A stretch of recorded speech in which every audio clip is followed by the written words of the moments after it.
Monsieur Joost va nous parler de la relation entre les villes et les campagnes. Ça, c'était toujours un facteur critique ici dans la Sarre, où il y avait un antagonisme entre ville et campagne, mais il faut peut-être aussi atteindre une certaine harmonisation. Bonjour, Monsieur le ministre. Merci beaucoup et je vous souhaite la bienvenue aussi au nom du gouvernement de la Sarre, la bienvenue à un des lieux les plus passionnants de la planète. On m'a déjà communiqué que vous êtes assez enthousiaste de vous trouver ici. Et ce lieu est lié aussi à ma propre biographie. Moi, j'ai fait une étude de serrurier. J'étais travailleur dans l'aciérie et j'ai encore vécu la production de l'acier en début des années 80. J'allais à l'école ici et je suis rentrée dans l'école avec un col de chemise blanche et après, je suis rentrée à la maison avec un col gris. Ça, c'est quelque chose qui a changé. Ça a changé parce que on a essayé de lutter contre des pollutions. On a dû lutter contre les pollutions et je suis très heureux de vous parler des relations ville-campagne ici dans la région de la Sarre. Mon domaine de responsabilité ce sont les villages. Ça, c'est là où les gens vivent, où les gens se sentent chez soi. Et ça, c'est quelque chose qui est très ancré dans la mentalité des gens. Depuis 27 ans, je m'engage en tant que maire sur une base volontaire dans mon petit village avec 4200 habitants. Et voilà pourquoi pour moi, c'est une problématique réelle. Je suis heureux d'être ici et de vous parler des relations entre les villes et les campagnes dans la région la plus petite de l'Allemagne. Et j'aimerais bien vous présenter notre vision tout en la comparant à la grande région autour. Ça, la Sarre est un land très particulier au centre de l'Europe avec une relation entre les villes et les campagnes qui a marqué notre région. Nous avons 380 habitants par kilomètre carré, mais en même temps, la Sarre est la région la plus petite de l'Allemagne avec 1 million d'habitants. Mais il y a plus de 300 villages et 17 villes. Presque la moitié de la population vit dans un espace rural. Et c'est une région qui est toujours marquée par l'industrie de l'acier. Et depuis des décennies, nous sommes confrontés à une transition structurelle qui n'est pas juste liée à l'abandon de l'extraction du charbon. Et cette spécificité a aussi marqué des biographies. Mon grand-père a passé toute sa vie, depuis 1902, dans le village où j'occupe le poste de maire. Il a atteint l'âge de 93 ans et il a eu 5 nationalités différentes. Pas parce qu'il a plus aimé vivre à droite ou à gauche, mais parce qu'il a vécu des guerres et il a vécu ces idéologies politiques avec l'ennemité héréditaire entre l'Allemagne et la France. Et il a eu comme devise « plus jamais souffrir de faim ». Et après, moi, j'ai grandi dans cette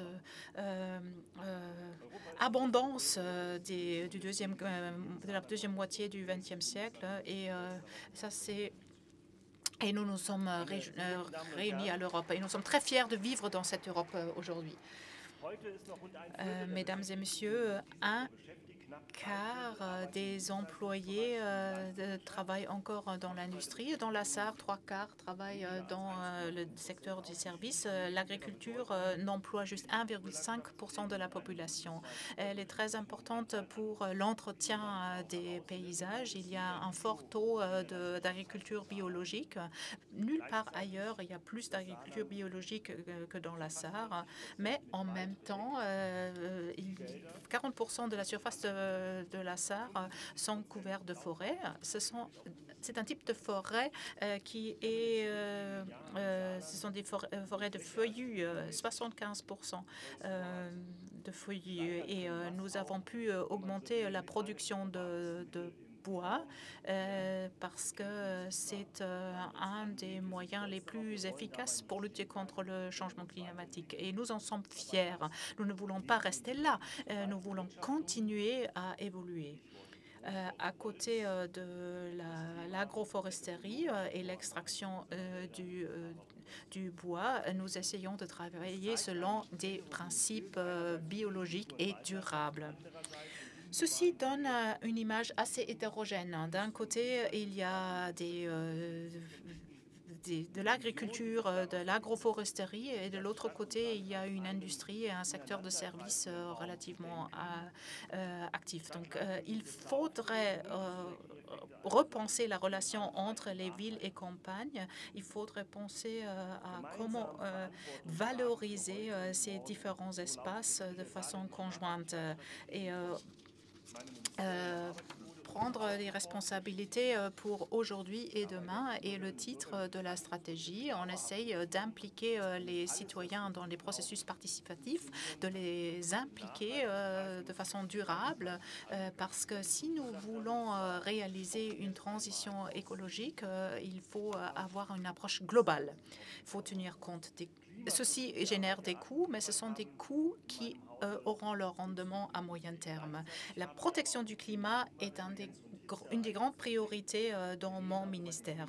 De l'autre côté, nous observons également les effets sur la biodiversité. Nous parlons de la biodiversité en ce qui concerne la relation entre les villes et les campagnes, et aussi nous parlons de l'adaptation à l'ère du changement climatique. Pour ce faire, nous parlons du nouveau schéma de développement pour la région qui est en phase de concertation et qui joue un rôle important pour le développement des nouveaux quartiers et des espaces d'habitat. Les objectifs phares, c'est une réduction de l'artificialisation des sols, tout en garantissant un développement durable. On essaye également de désartificialiser les sols au lieu de consommer encore plus d'espace. Ainsi, nous essayons nous concerter aussi avec le ministère de l'Intérieur. On essaye de permettre à des petits villages des projets de développement quand le besoin est prouvé. Vous connaissez peut-être le programme Notre village a un avenir, où on essaye d'inciter des petits villages de lancer des projets. Et j'aimerais bien le démontrer par le village de Erfweiler qui ont gagné le prix fédéral l'année passée, et un autre village qui a gagné le prix cette année. Alors, ces deux villages ont utilisé tous les réserves de terrain construisibles et aussi des vacants. Et après, je ne peux pas leur dire c'est bien beau d'avoir essayé d'exploiter tout ce qui est possible pour votre village et maintenant on va vous interdire de construire. Ça, c'est une contradiction en soi. Et là, il faut faire preuve d'une certaine doigté. D'un côté, on veut utiliser des surfaces, mais il faut faire attention quand on traite des prairies ou de la forêt à proximité du village. Et assez souvent, des personnes vivent en bordure et y construisent, mais dès qu'on veut continuer, on est confronté à une réaction négative parce que les gens s'opposent à d'autres projets à côté de chez eux. Ils profitent d'une situation et ensuite, ils ne veulent pas que quelqu'un d'autre en profite. Et ça, c'est un conflit relativement difficile. Et là, nous, en tant qu'hommes et femmes politiques, ont un rôle clé à faire. Et ça, c'est de façon volontaire que nous nous sommes mis dans cette position et nous devons façonner les plans d'aménagement. Il faut essayer de réaliser des projets d'arrondissement sans consommer trop d'espace.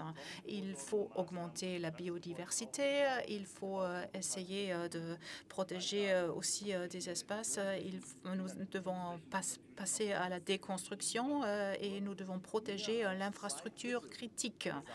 Plus que 2 tiers des communes dans la Sarre s'occupent déjà de cette thématique et ils reçoivent des subventions de mon ministère. Par exemple, la protection contre les crues en cas de forte précipitation, c'est une thématique dont nous nous occupons avec une action spécifique. Beaucoup de communes ont participé. Ils ont séparé aussi le traitement des eaux usées et des traitements des eaux de pluie. On essaye également de faire bénéficier la population. Nous avons un programme de subvention aussi pour des particuliers qui veulent désimperméabiliser les sols et qui veulent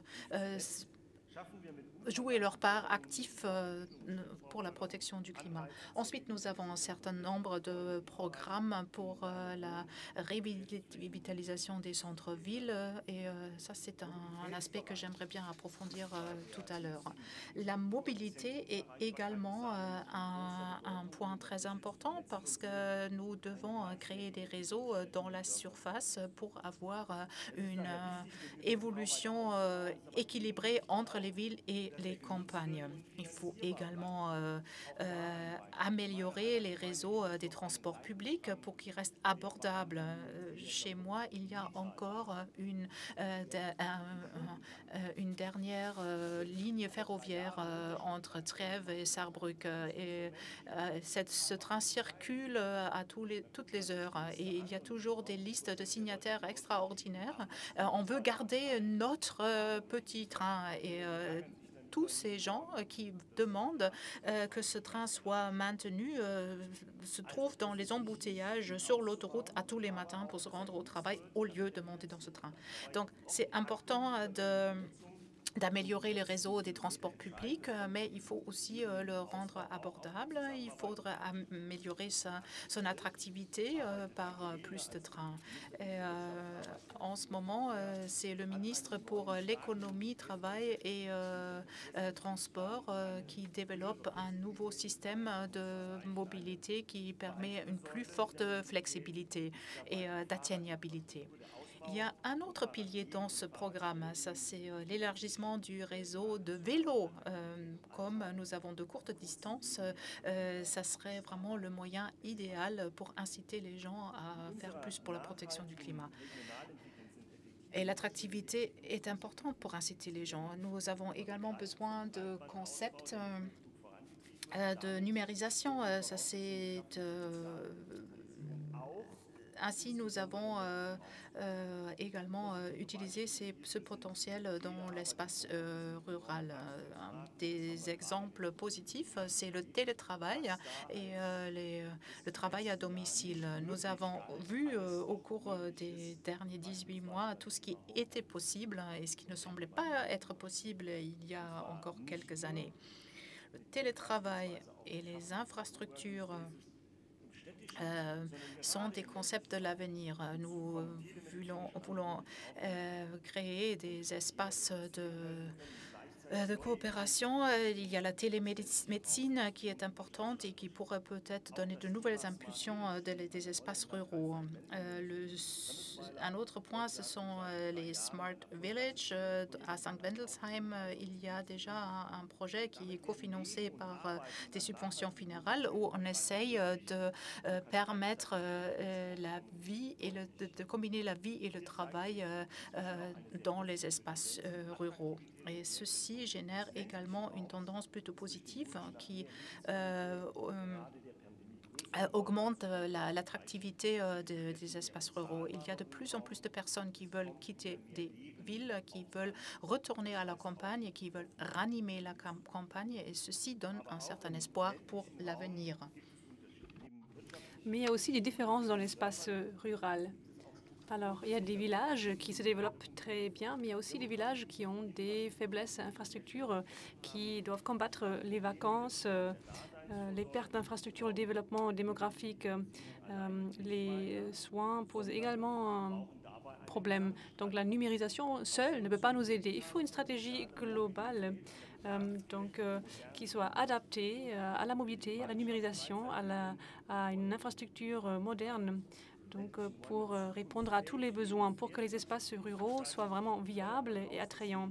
Donc, mon ministère cofinance donc avec les moyens de l'Union européenne et avec d'autres fonds ce développement rural. Et chaque village est donc pris en compte en fonction de ses forces et de ses faiblesses. Donc, il n'y a pas une catégorie ou un traitement pour tous, mais il faut regarder au cas par cas parce que chaque village est différent.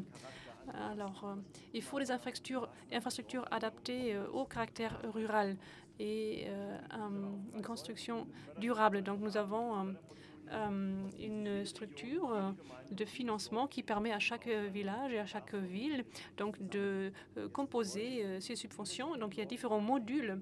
Il y a d'abord les infrastructures. Ensuite, il y a le développement régional avec LEADER, donc le programme LEADER.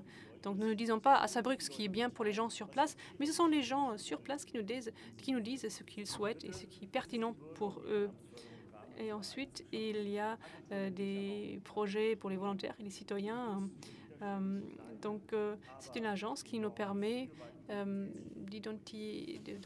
soutenir des petits projets, mais qui sont très importants.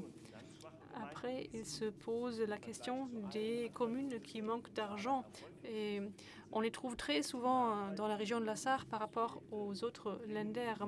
Donc, il est important de financer des projets porteurs d'avenir et souvent, les fonds traditionnels ne suffisent pas. Les communes ne sont pas en mesure de les financer, mais là aussi, nous sommes prévoyants avec une coopération de financement.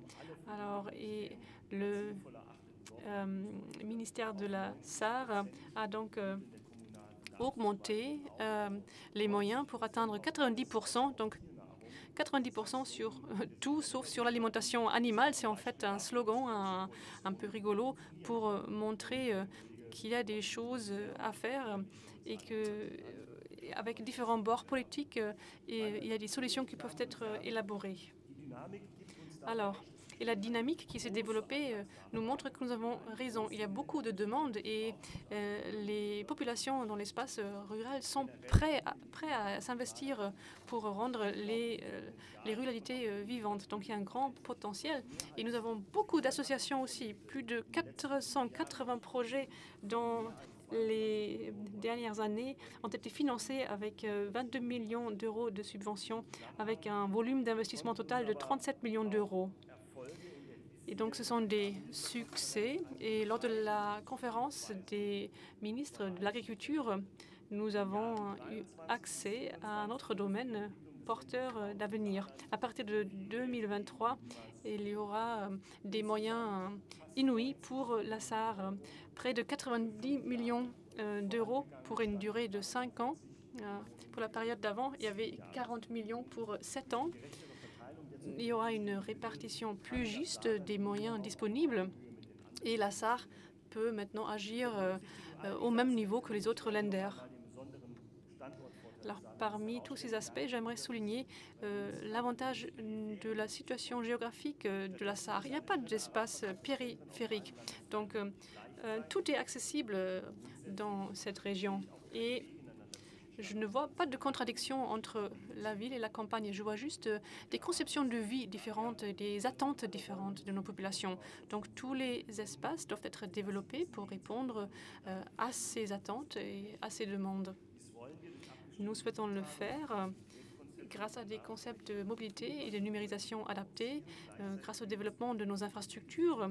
Et il y a aussi une urbanisation adaptée, la sylviculture, la biodiversité doit être développée dans l'espace rural pour faire avancer notre région et pour que la Sarre apporte sa contribution à la protection du climat. Notre objectif est de montrer que les espaces ruraux et les villes peuvent être porteurs d'avenir Et il faut exploiter ce potentiel pour répondre à notre responsabilité. La Sarre n'est pas le land le plus important en Allemagne, mais parfois les grandes choses se développaient à un petit niveau. Par exemple, au niveau de la protection des eaux, des forêts, quand on parle des forces, donc nous avons beaucoup de potentiel, beaucoup ont été exploités. Il y a encore des potentiels qui dorment et je suis très heureux d'avoir obtenu beaucoup d'impulsions, beaucoup de nouvelles idées et je me réjouis aussi de la coopération avec les associations, avec les fédérations et des nombreux échanges à venir. Merci beaucoup. Herr Minister Joost, vielen Dank. Bienvenue. Bienvenue à cette table ronde. Donc, on va discuter de l'avenir de nos villes. Donc, je vais animer cette discussion avec Bertrand Chauvet, comme Jens vient de l'annoncer, qui aurait pensé il y a 2 ans que ce congrès se ferait sous forme semi-hybride et en grande partie en ligne et avec 3 pays. Et le résultat est vraiment surprenant. Maintenant, se pose la question, alors nous avons appris beaucoup de choses au cours de ces 2 dernières années. Est-ce que cela apportera beaucoup de changements ou est-ce qu'on va revenir au point zéro donc, par rapport à l'époque d'avant? Et on se le demande. Donc, Boursorama, une banque en ligne française, a décidé de...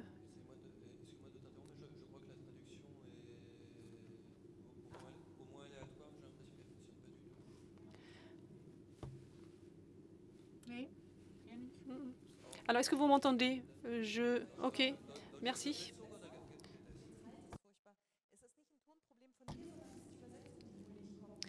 Non, la traduction arrive apparemment. Merci. On a des retours de la salle, disent les interprètes, donc la traduction fonctionne. C'était sur Canal 2. Es funktioniert nicht. Funktioniert es jetzt? Est-ce que vous m'entendez maintenant? Donc, ok.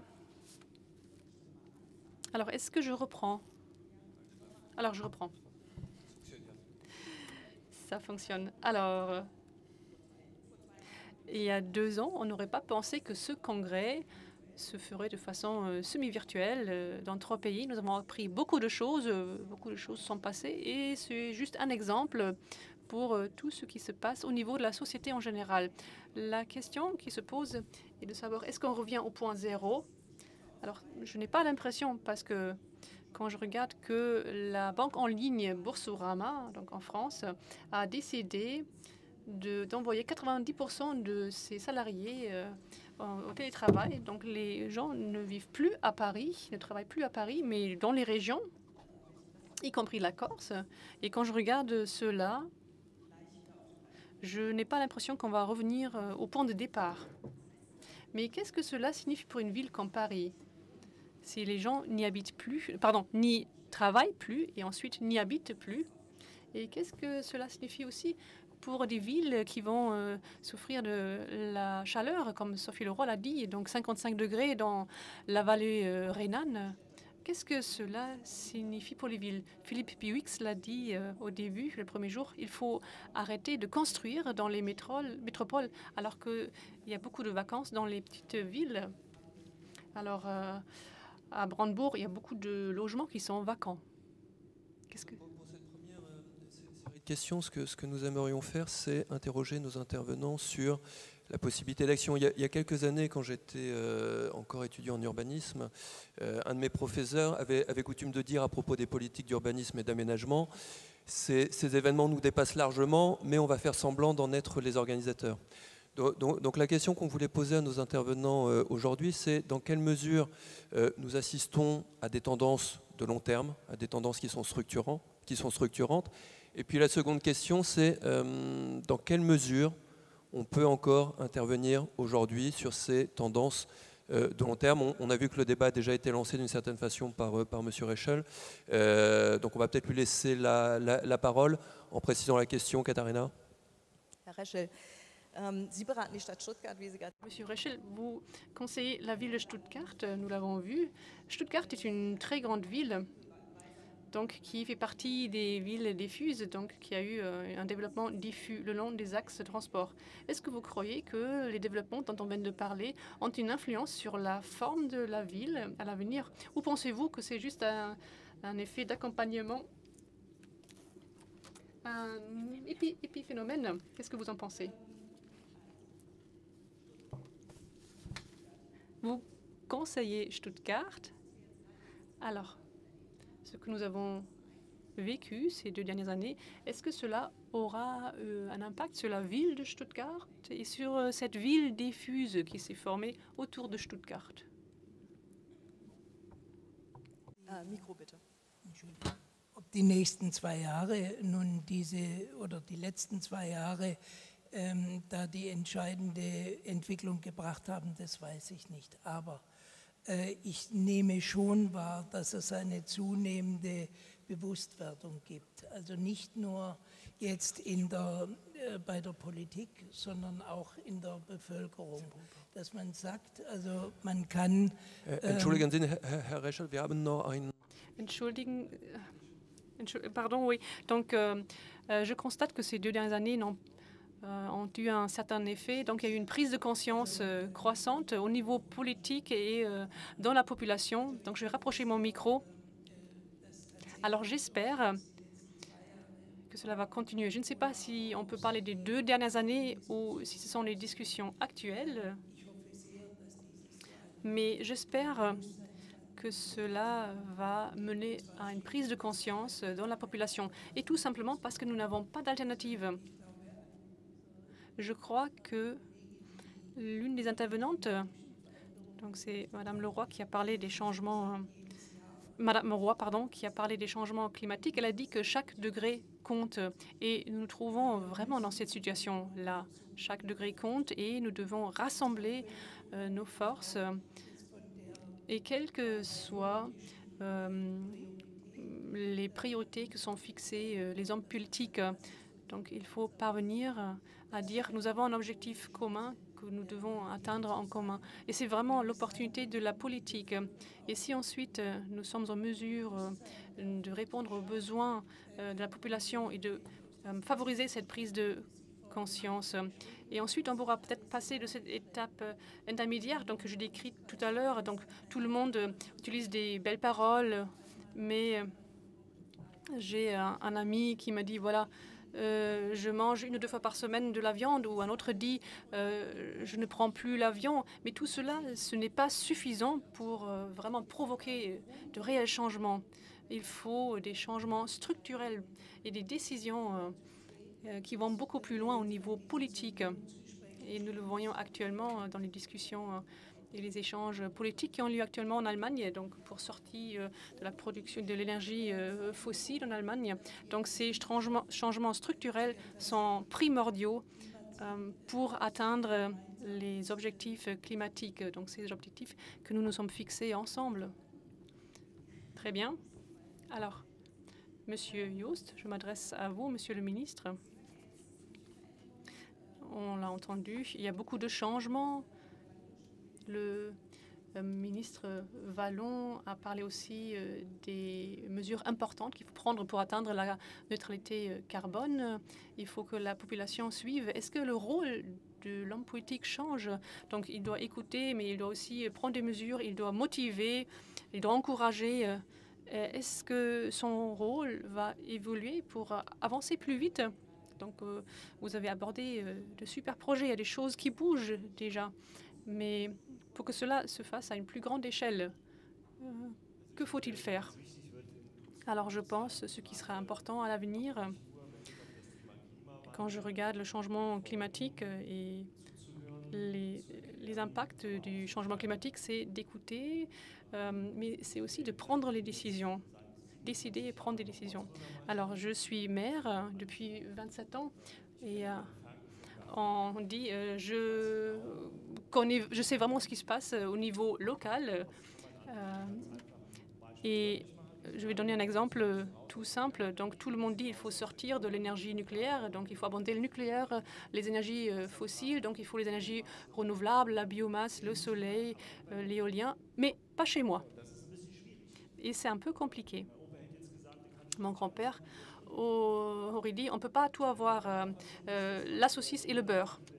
Donc, quand on opte pour les énergies renouvelables, eh bien, il faut penser aussi à la possibilité de les installer dans des régions où il y a moins d'infrastructures, où il y a moins de vent. Donc, il faut réfléchir à la possibilité d'installer des éoliennes. Et voilà. Après, se pose aussi la question si on va dans les forêts. Donc je mène ces discussions presque quotidiennement et je peux dire ce n'est pas toujours très réjouissant, mais c'est pour ça que je suis devenue en politique. Donc il faut savoir écouter, il faut savoir expliquer, mais aussi savoir prendre des décisions. Alors un autre exemple, nous avons réussir à avoir des investissements pour installer une usine de batteries dans la Sarre. Donc pour la mobilité, pour aller vers l'électromobilité, cela signifie que nous avons un site dans la Sarre et nous allons donc fabriquer des batteries. Donc le volume d'investissement est de 2 milliards d'euros. Il faut 80 hectares. Donc il y a des gens qui viennent avec leur véhicules électriques, mais qui se plaignaient quand même de la construction de cette usine. C'est un peu bizarre parce que cela ne va pas diminuer la dépendance. Si on dit on va construire cette usine ailleurs, peut-être en dehors de l'Europe, ce sont des décisions qu'il faut savoir expliquer. Et je vous ai donné un exemple. Des personnes qui, il y a 10-15 ans, ont construit une maison unifamiliale sur un grand terrain. Pour eux, c'était normal. Il y a 10-15 ans, ils étaient prêts à accepter l'artificialisation. Et maintenant, ils disent « mais les autres n'ont pas le droit ». Et même si on disait qu'on va faire des maisons mitoyennes qui artificialisent très peu et que c'est écologiquement compatible, les gens s'y opposent.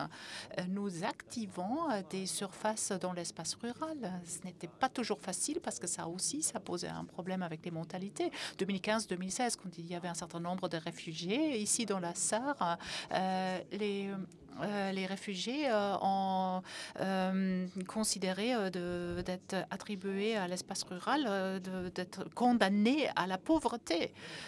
Ils n'ont pas compris que ça, c'était une chance de se faire accepter.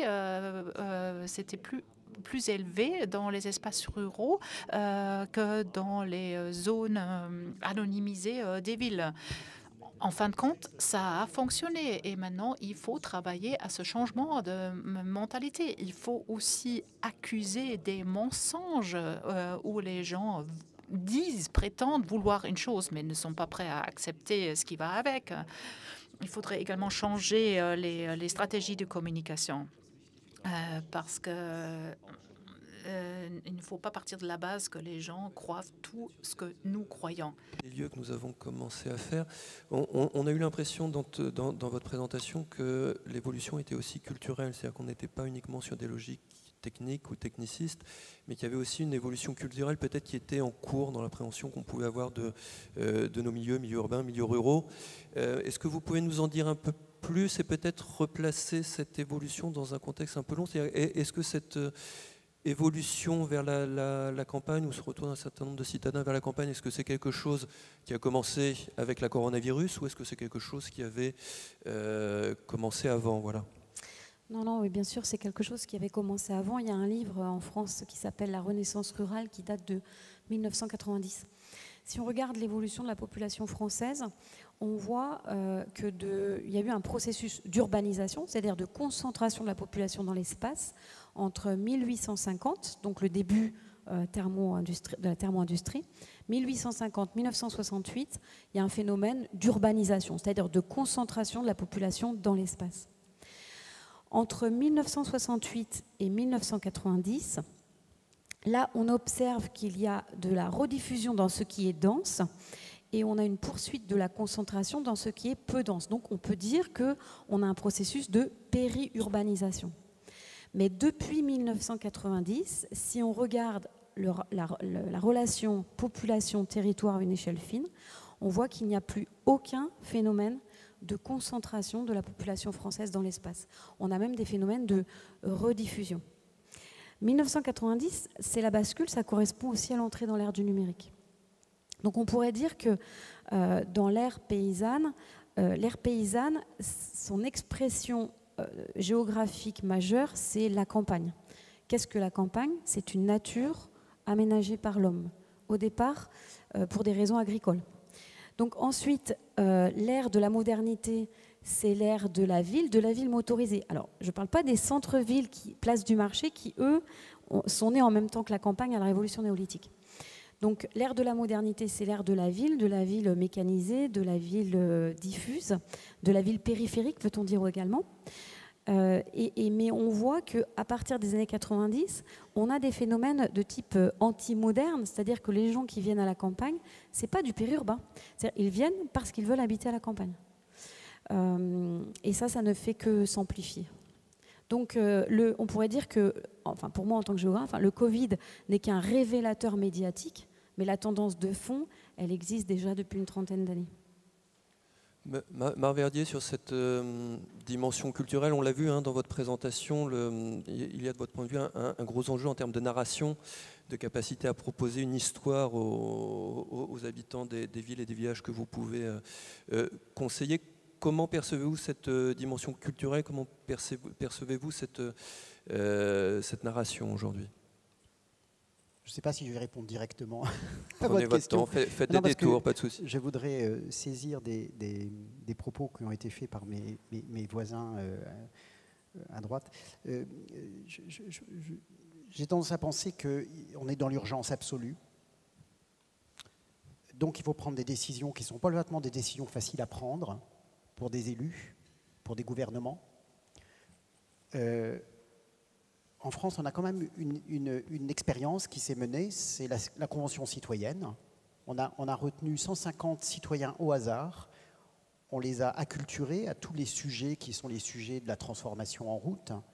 Et on leur a proposé de faire, à un moment donné, justement des propositions que le Parlement devait entériner. Il y a des propositions très lourdes, alors qui vont parler aux Allemands et aux Français, puisque c'était, par exemple, sur l'industrie de l'automobile, en disant... Ça ne suffira pas de passer toutes les voitures en système électrique.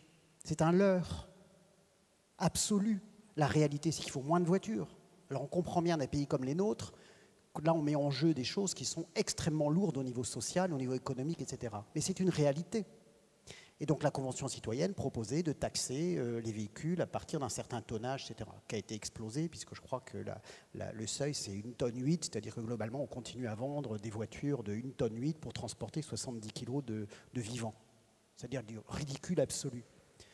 Je pense sincèrement que c'est ces situations-là qu'il va falloir changer. Et donc ça reprend ce que, Monsieur le ministre, vous évoquiez tout à l'heure, c'est-à-dire comment on travaille avec les habitants. Et ça montre que quand on met des citoyens en situation de responsabilité, ils sont aussi capables de prendre des décisions extrêmement lourdes. Ça veut dire quand même que les décideurs aujourd'hui doivent prendre des décisions qui ne sont pas faciles, encore une fois, et qui peuvent être assez bousculantes. Moi, je crois beaucoup à ça. Je crois aussi, par exemple, que ce que vous nous avez présenté sur la ville diffuse, c'est un enjeu absolument essentiel. Les cœurs de ville, globalement, îlots de chaleur, on va désimperméabiliser, on va replanter, globalement, on sait à peu près faire. Les territoires ruraux, c'est ce que j'ai présenté. Il me semble qu'on doit les emmener vers des situations de plus grande autonomie territoriale. Moi, je crois que quand vous avez 1,5% d'agriculteurs dans la Sarre, moi, j'ai tendance à penser, parce qu'en France, on ne doit pas être très loin de cela aussi, hein, peut-être un peu plus, et encore, ça dépend des régions. Dans le Grand Est, on est des territoires un peu plus ruraux. Mais moi, je crois qu'une agriculture décarbonée va créer des emplois, il y aura besoin de bras. Et aujourd'hui, on voit bien la permaculture, le bio, vous dites que vous êtes un des landes les plus avancés en bio, et ben je pense que c'est aussi plus de bras pour une production plus responsable. Donc moi, j'ai tendance à penser que les emplois vont se déplacer sur la ruralité. Pour moi, le vrai levier maintenant sur lequel il faut agir, il va falloir mettre des moyens, parce qu'on est dans des métiers maintenant systématiquement de la transformation et de l'adaptation, c'est effectivement la ville diffuse. Moi, je pense que cette ville diffuse, cette ville, ce périurbain, c'est un potentiel absolument incroyable. Et j'étais très content de votre présentation parce que je suis convaincu de cela. Il y a des gens, il y a des territoires qui ont des infrastructures, il y a du bâti, tout ça, c'est pas adapté à demain, mais tout ça, c'est là. Il y a du paysage, il y a des poches d'agriculture, de biodiversité, il y a voilà, tout un tas de situations qui sont pas finies. C'est de la ville adolescente, c'est de la ville qui a 30 ans, 20 ans, 40 ans, c'est-à-dire rien du tout à l'échelle de l'aménagement du territoire. Et je pense que c'est des potentiels incroyables. Et je crois que c'est dans ces espaces-là, et qui en plus sont les lieux de la connexion entre la ville et ces territoires ruraux, c'est-à-dire ces espaces de lisière, ces espaces de passage. Et quand on fait, il y avait quelqu'un de l'OFB, de l'Office français de la biodiversité, la lisière, c'est les espaces les plus riches en matière de biodiversité. Ben, je pense qu'en matière d'urbanisme, c'est pareil, c'est sans doute des territoires les plus riches. Donc moi, je pense ça, c'est levier principal, c'est effectivement le périurbain avec tous les potentiels qu'il recèle. De la décision qui peut être un peu compliquée. Nous, on avait un ministre de l'Environnement qui disait en France, pas d'écologie punitive. Ben, je suis désolé, à un moment donné, ça va être bousculant. Sinon, on ne tiendra pas les délais de l'urgence. Et ce qui va nous tomber dessus, c'est des situations beaucoup plus violentes que ça. Voilà. Du coup, je vais profiter du fait que Jan Schlanke parle parfaitement français, donc nous comprend, pour lui demander en tant que praticien, finalement sur cette ville diffuse, sur cette Zwischenstadt, dont on parlerait de périurbain en France, qui avait plutôt mauvaise réputation jusqu'ici. C'est quelque chose qu'on ne valorisait pas beaucoup. En tant que praticien, c'est en tant qu'architecte, en tant qu'urbaniste, comment vous voyez les possibilités d'intervention justement sur cette Zwischenstadt ?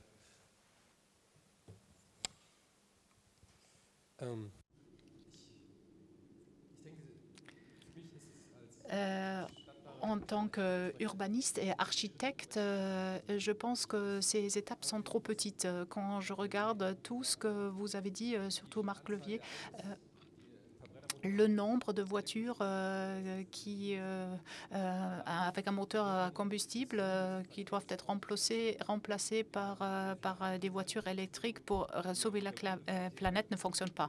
Je le vois ici à Saarbrück. Et nous avons des embouteillages quotidiens et aucune évolution technologique peut résoudre les problèmes climatiques avec les voitures qui ne circulent pas assez. Si on arrive à se débarrasser de cette masse de voitures, nous créons un potentiel qui pourrait mener à un urbanisme durable. À mon avis, ce sont les leviers qu'il faudrait actionner le plus vite. Il faudrait réunir plusieurs leviers, la mobilité, l'urbanisme et aussi le droit fondamental, le droit foncier. Il faudrait changer le système de taxation. C'est plus facile de louer un espace en tant que parking. On peut gagner de la vie et il n'y a aucune nécessité, aucune incitation pour le propriétaire de développer ce terrain. Et ça, c'est un potentiel caché que nous devons exploiter pour faire avancer ce développement. Mais qu'est-ce que tu en penses en tant qu'architecte?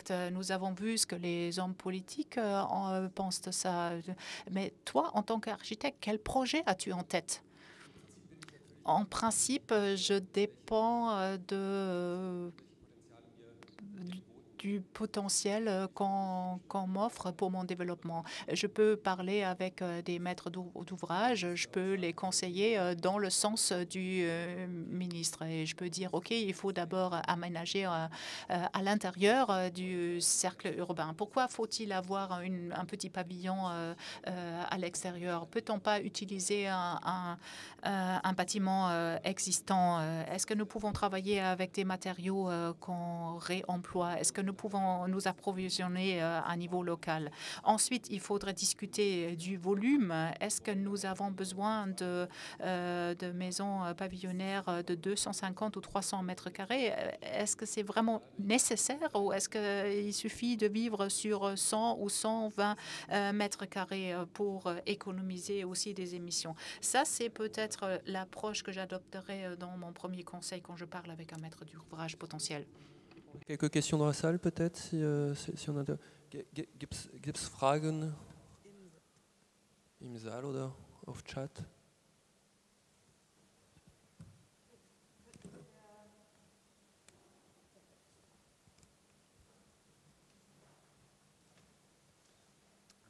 Sie sich kurz vorstellen, Ja, bitte? und ich darf mich kurz vorstellen. Mein Name ist Reinhard Schneeweiß, bin Architekt in Saarbrücken mit dem Büro Schneeweiß Architekten. Bin auch als Energieberater für die Verbraucherzentrale des Saarlands tätig. Je suis également conseiller énergétique et ça fait quelques années que j'essaye de réduire la consommation énergétique et j'ai beaucoup de contacts avec des clients. J'ai quelques remarques à faire, surtout en ce qui concerne l'intervention de M. Joost. Pour citer professeur Reichel, je peux dire que la rhétorique est bonne, mais j'ai quelques questions par rapport au contenu. Vous avez dit que les habitants ne veulent plus utiliser les transports publics parce que le rythme n'est pas assez accéléré. Mais peut-être une anecdote d'une autre région où on avait la même problématique. Il y avait un bus qui circulait à toutes les 30 minutes et qui était à moitié plein. Ensuite, la commune a dit, OK, s'il est à moitié plein à toutes les demi-heures, on va le faire circuler à toutes les heures et il sera rempli. En résultat, il y avait juste encore un quart des sièges dans le bus qui étaient occupés et après, on a abandonné. Nous avons un problème d'acceptabilité pour les transports publics parce qu'il n'y en a pas assez et ça ne sert à rien de parler avec les gens quand on ne peut pas leur offrir un certain confort. Les gens réclament un certain confort. Je vis dans la ville, j'utilise le vélo et nous avons dans la ville quand même des bus urbains qui circulent à toutes les demi-heures et ça, c'est pas intéressant pour les gens. Si je veux inciter les gens à changer leurs habitudes de mobilité, je dois générer une certaine offre et je ne dois pas forcer les gens à rester 20-25 minutes à côté d'un arrêt de bus à attendre l'arrivée du bus parce qu'il vient de partir. Donc, nous avons le problème de la disponibilité des moyens de transport et après, nous avons le prix. Et le prix et les transports publics sont très, très coûteux. Ça, c'est quelque chose que nous ne pouvons pas nous permettre ici dans la société. Nous devons remplacer la voiture. Et la voiture peut être remplacée uniquement par les transports publics. La même chose va pour la relation ville-campagne. J'ai de la famille à Schmelz, au cœur de la Sarre. Il y a 4 personnes qui travaillent et ils ont 4 voitures parce qu'il n'y a pas de possibilité d'atteindre le lieu de travail autrement qu'en voiture. Et Monsieur le ministre, les transports publics sont un point très important à développer ici dans la Sarre. J'aurai encore 2-3 autres points. Jens l'a mentionné quand il a parlé de l'approche pratiquée. À mon avis, votre approche n'est pas assez radicale. Vous avez dit que chaque village est différent, mais dans la Sarre, nous avons une problématique très différente. Nous avons une perte démographique nette ici dans la Sarre. Nous allons perdre 100 000, 140 000 personnes. Ça, c'est une estimation plutôt optimiste. Je pense qu'il y aura des villages où personne n'habitera.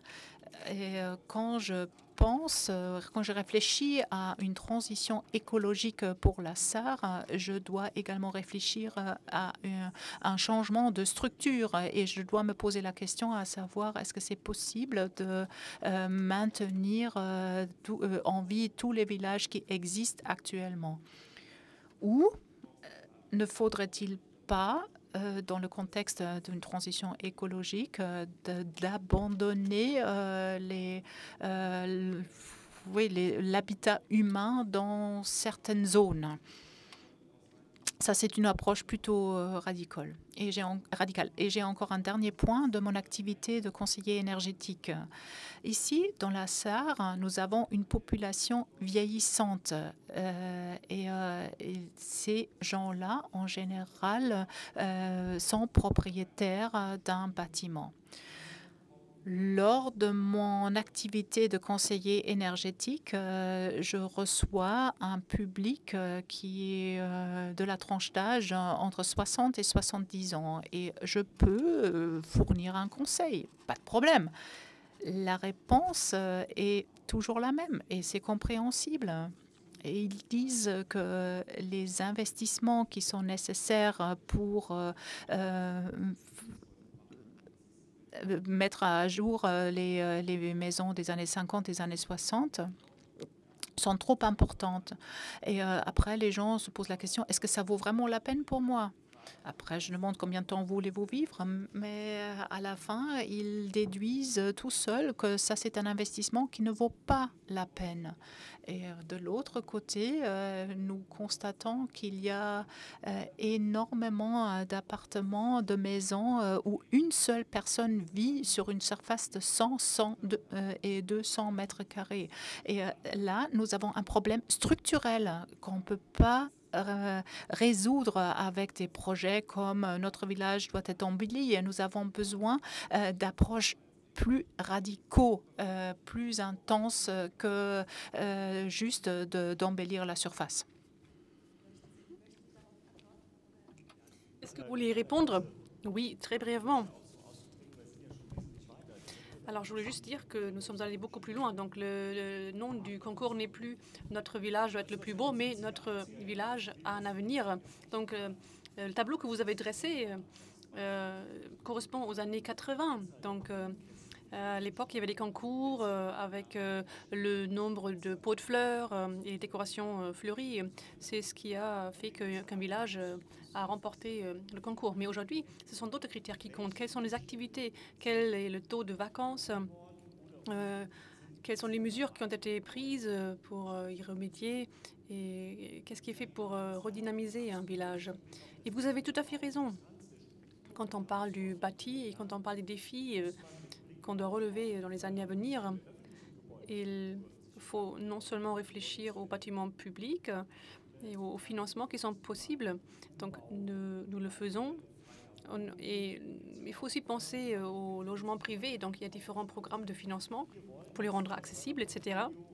Et maintenant, notre portefeuille de subventions, de financement, va être modifié pour que non seulement les structures publiques soient modifiées, mais il faut aussi se pencher sur des anciens corps de ferme, sur des bâtiments classés, etc. Et pour les financer et pour les soutenir financièrement. Mais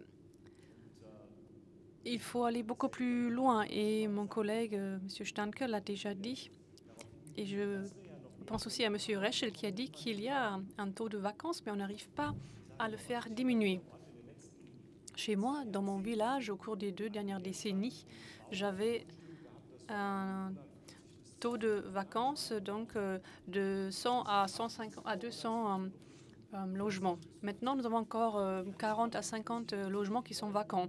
Mais les propriétaires de ces logements ne veulent pas les vendre. Ils disent bah, « c'est pour mon petit-fils ». Mais le problème, c'est qu'ils n'ont même pas d'enfants. Et voilà. Le problème maintenant est de savoir comment réagir, comment actionner le levier pour qu'ils réagissent, pour qu'ils disent voilà, je vais vendre le terrain pour qu'il soit construit. Et je ne voudrais pas abandonner de village. Aucun village ne doit être abandonné parce que je suis convaincue que tous les villages ont un avenir. Et ça s'est vérifié. Heureusement, les chiffres sont beaucoup moins graves, beaucoup moins tristes que ce qui a été prognostiqué, notamment parce qu'il y a eu des gens qui sont venus de l'extérieur. Et je pense que cette tendance va se poursuivre. En ce qui concerne les transports en public, oui, c'est un défi. En ce qui concerne Schmelz, nous sommes en train de réactiver d'anciennes lignes ferroviaires ou des lignes de bus pour éviter justement que les gens prennent la voiture, mais se déplacent en bus ou en train. Nous y travaillons, mais je suis très reconnaissant d'avoir ces remarques. Constance, en fait, il y a des thématiques que vous connaissez très bien du 54. Comment vous trouvez des solutions dans le 54 pour ces questions-là? Et puis Valérie Jousson voudrait réagir sur la question du zonage qui a été abordée tout à l'heure. Pardon? Ok, vas-y. Donc dans la foulée. Marc, allez-y. Oui, dans le 54. Non, mais alors je rebondis sur ce que Monsieur le ministre vient de dire à l'instant, parce que je pense que le sujet est assez stratégique aussi globalement sur le Grand Est et dans le 54 sur la question des petites lignes ferroviaires par exemple. On voit bien comment la France a mis le paquet sur les TGV pendant des décennies, hein, depuis les années 80 jusqu'à maintenant, et comment depuis 3-4 ans les discours sont en train de changer et les investissements, que ce soit au niveau de l'État ou des régions, où on se dit mais les petites lignes ont un avenir de nouveau. Et donc comment on réinitialise cette question des petites lignes? La SNCF chez nous travaille justement sur des machines légères, des systèmes qui sont capables de répondre de façon beaucoup moins chère à des questions de déplacement local. Et donc ça va exactement dans le sens de ce que vous faites. Moi je crois qu'on est dans des vases communicants, c'est-à-dire qu'on ne pourra pas investir lourdement sur les transports en commun si en même temps on ne ferme pas le robinet du transport individuel. C'est pour ça que moi je ne crois pas, encore une fois, à l'idée qu'on va sauver le monde en inventant la voiture électrique et en disant on remplace toutes les voitures à énergie fossile par des voitures électriques. Je pense que ça c'est un lobbying extrêmement réussi des constructeurs automobiles, quelle que soit leur nationalité. Ils ont tout gagné parce qu'en plus chez nous en France, l'État finance et donne des sous à des gens qui achètent des voitures électriques. C'est-à-dire qu'avec mes impôts, on paye des gens qui achètent une bagnole électrique. Moi, je ne suis pas d'accord. Je pense qu'il faut, à un moment donné, la voiture électrique, c'est une solution si c'est une voiture partagée. C'est-à-dire si l'industrie vend de l'usage et non plus de la propriété. On voit bien d'ailleurs dans le foncier les problèmes de propriété qui viennent d'évoquer à l'instant, la rétention. Et donc, je pense que l'idée, c'est de revenir vers du collectif, à la fois du transport collectif, à la fois du transport individuel reformaté avec du partage et du commun, c'est-à-dire qu'il faut réinitialiser tout le système. Mais sur le foncier, c'est pareil. Je suis assez convaincu que... Alors moi, je pensais que c'était typique à la France, et je vois qu'en Allemagne, les questions se posent de la même façon, sur les problèmes de rétention foncière, de problèmes de vacances, etc. Parce que je me dis, en France, on a une révolution française qui a posé la propriété privée sur le haut du piédestal du système juridique et de la pensée, et qui fait qu'aujourd'hui, on est verrouillé. Et effectivement, sur la transformation du périurbain ou sur ces problèmes de vacances, le problème de la propriété est là. Encore une fois, j'y vais fort parce que c'est une table ronde et puis on est entre nous, donc je peux y aller. Moi, je pense que si on est un peu sérieux, sur les enjeux qui s'offrent à nous aujourd'hui par rapport au réchauffement climatique, à ses effets, il va falloir donner un coup de pied dans la fourmilière de la propriété privée. Alors ça, c'est impossible à dire, c'est iconoclaste. Enfin, en même temps, moi je crois qu'on est dans une révolution territoriale, on est dans une révolution de société, on est dans un système qu'il va falloir bousculer, sinon on ne s'en sortira pas. Et moi je pense qu'à un moment donné, il va falloir poser la question du retour vers le commun et du collectif qui va permettre, dans tous les niveaux qu'on vient d'évoquer, la mobilité, le foncier, l'habitat, etc., de comment on peut réorganiser et restructurer les choses. Valérie Jousseaume, donc relativement rapidement, puisque nous arrivons quasiment au terme de cette Ce que dit Marc est intéressant, et c'est pour ça que je dis qu'il y a une résurgence des mémoires, parce que finalement, l'ère de la modernité, c'est l'ère du capitalisme.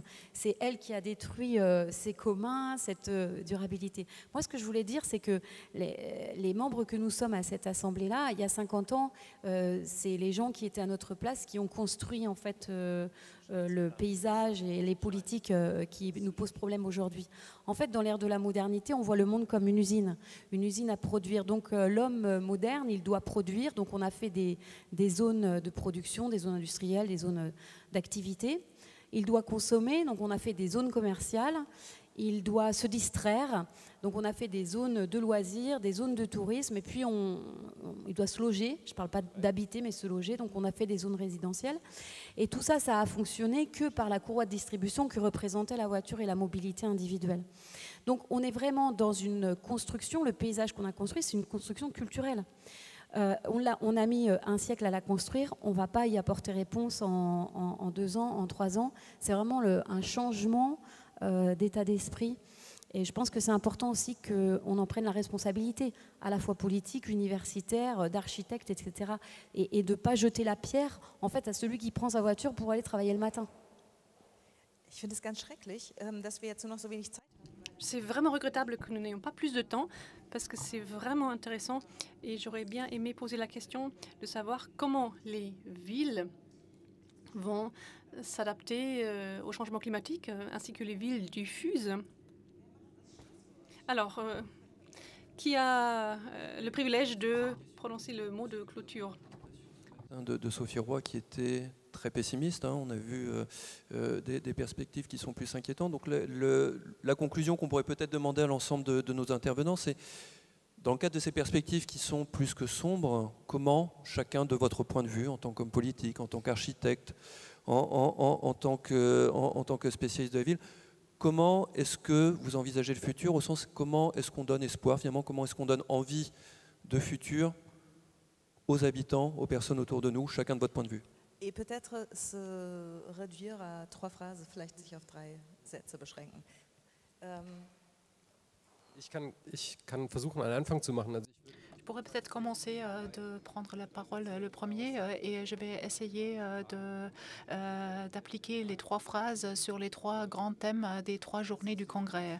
Tout ce que nous produisons, tous les matériaux que nous employons doivent avoir un bilan de CO2, un bilan carbone relativement faible. Je pense que quand on parle de rénovation ou de réutilisation de bâtiments, ça donne un bon exemple. Mais je pense qu'aujourd'hui, quand je regarde la ville de Saarbrück, je vois que les grandes surfaces sont vides au centre-ville. Et ça, c'est un potentiel pour l'avenir. Sans qu'on passe à la démolition, on peut avoir une réutilisation en tant que bâtiment du public, par exemple, ou aussi autre. Et quand je regarde l'aspect du changement climatique, je vois que c'est un grand sujet, mais moi, je pense que la ville doit changer sa mobilité. J'aimerais bien avoir un Saarbrück sans cette autoroute périphérique avec des espaces verts le long de la Sarre. Ça, c'est ce que j'aimerais avoir. Ce n'était pas 3 phrases, mais 3 points, mais c'était très bien. Peut-être 3 phrases, Monsieur le ministre. L'État doit investir davantage aussi dans des concepts de mobilité que dans les approches de bailleurs, de coopératives pour la construction. Pour revenir à ce problème de propriété, il faudrait être plus durable dans l'agriculture et dans l'alimentation. Et il faut essayer de faire comprendre à la population où il y a des leurres. Et il ne faut pas avoir peur que les gens se sentent lésés et heurtés. Et je ne veux pas plaire à tout le monde. Ça, c'est ma devise. Vous suivez ça. Pour vous, à vous les trois phrases. Valérie. Ah, pardon, excusez-moi. Alors moi je pense que, moi je dirais qu'il faut sortir de l'idée de l'homme-dieu, de l'individu Dieu tout-puissant pour que nous nous replacions de façon beaucoup plus modeste dans le cadre de la nature. Je dirais que le deuxième point, il faut complètement changer les codes comptables. Je pense que je serai encore plus radicale que Marc. Moi, je pense qu'il va falloir qu'on songe à une abolition de l'hubris capitaliste. Et puis, je dirais que le troisième aspect, c'est qu'il faut aller chercher la simplicité, debout les mémoires et puis debout les marges pour inventer toute autre chose. Super. Marc ? En préalable, juste dire que ce qui me fait tenir dans cette situation que je trouve pour le coup très très compliquée, c'est que je suis enseignant dans une école d'architecture et que donc j'ai en face de moi des jeunes d'une vingtaine d'années. Et ça donne de l'énergie. La deuxième chose, je vais plutôt faire une citation que j'aime beaucoup, Marius Yourcenar, que vous connaissez peut-être, une grande auteure française, qui a écrit les mémoires d'Adrien avec un H, qui est donc un empereur romain, et elle lui fait dire « Construire, c'est collaborer avec la terre, c'est retrouver sous les pierres le secret des sources. » Et je pense que tout est dit. Construire, c'est collaborer avec la terre, et quelque part retrouver sous les pierres le secret des sources, et se dire que le patrimoine, c'est-à-dire finalement ce que les gens ont construit avant l'énergie facile et pas chère qu'a représenté le pétrole, était une matérialisation d'une intelligence incroyable des gens par rapport à la compréhension du lieu. Et que si on est capable de retrouver cette intelligence et de la réinitialiser, on sera sauvé. Merci. Et donc, Monsieur Reichel, vous avez le tout dernier mot. Alors maintenant, je peux dire ce que je veux. Hein. Regardez. Tout est lié à des mentalités et un état ponctuel. Et maintenant, nous discutons du secteur du bâtiment. Et le bâtiment est incontournable quand on parle de l'impact du carbone et quand on pense au changement climatique. Mais il y a un point qui me fait réfléchir. Nous sommes confrontés à des problèmes gigantesques et nous n'avons pas des moyens politiques pour relever ces défis. Le changement climatique, par exemple, et l'impact sur les mouvements migratoires, par exemple. Là, nous avons très peu de possibilités d'influence. Mais quand je regarde les périodes d'action dans les démocraties, je vois que c'est très court. Vous voulez être réélu et vous devez vous représenter à des intervalles de 4 à 5 ans et face aux grands défis, ce sont des intervalles qui sont absolument trop courts pour apporter des solutions à nos problématiques. Et pour revenir à la discussion actuelle, peu importe si c'est la CDU ou la SPD qui rentre en coalition avec les deux autres partis, les deux disent qu'il faudrait penser cette nouvelle coalition, ce nouveau génération sur 2 périodes électorales, donc de 8 ans. Et il faut sortir de ce cercle vicieux qu'on travaille pendant 2 ans et après on rentre dans cette phase bilan et on essaye de bien paraître pour être réélu. Donc ça, c'est un vrai problème à mon avis. Mais maintenant, j'aimerais bien revenir sur l'habitat bâti et qu'est-ce que nous pourrons changer. Il faut tenir compte des besoins écologiques et c'est à nous de façonner les nouveaux lieux de travail, les zones d'activité, etc. Et quand on regarde les parcs d'activité le long de l'autoroute, je ne sais pas si on a impliqué des architectes lors de la construction de ces bâtiments. C'est sûrement pas été créé avec la coopération d'un urbaniste. C'est moche, hein, c'est vraiment moche, ce n'est pas nécessaire. Nous avons permis pendant des années que ces bâtiments pullulent et je vois ça dans tous les pays européens. Et nous avons admis ça et je pense que c'est notre devoir de le changer. Ça, c'est un phénomène anthropogène et ça peut être résolu par nous en tant qu'hommes. Deuxième point, nous allons remodeler la relation entre les villes et les campagnes. Et je pense que le rôle de la campagne sera valorisé davantage. Ça ne sera pas juste un espace pour tous ceux qui ne veulent plus vivre dans la ville. Ça sera un espace propre à soi avec ses propres qualités. Et voilà pourquoi je pense que l'approche que vous avez présentée était juste. Et troisièmement, je souhaiterais que nous allons impliquer un maximum de personnes dans le grand débat sociétal et que nous allons appliquer le principe d'honnêteté dans ce débat. Ça, c'est mon espoir. C'est peut-être un peu naïf, mais je ne veux pas abandonner cet espoir. C'est nous qui avons amené la Terre là où elle se trouve et nous avons les ressources pour l'amener ailleurs où elle doit être. Et voilà pourquoi je ne suis pas pessimiste. Je dis juste que ce sont des défis extraordinaires. Merci beaucoup. Merci beaucoup. En conclusion, j'aimerais bien répéter peut-être une phrase. Nous avons besoin de plus de temps pour être plus rapide et pour accélérer les choses. Merci beaucoup à tous les intervenants et participants à la table ronde. Et maintenant, je passe le microphone à Jens pour la suite de l'événement.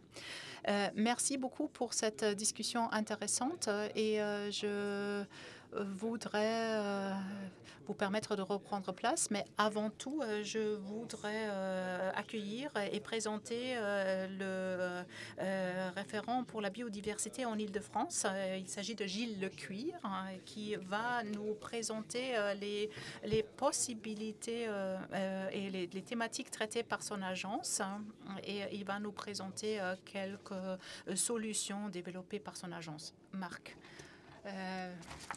5 minutes. En moins, ce que tu penses, parce qu'on a très faim. On s'excuse beaucoup pour le retard. Entschuldigen Sie bitte diese Verspätung.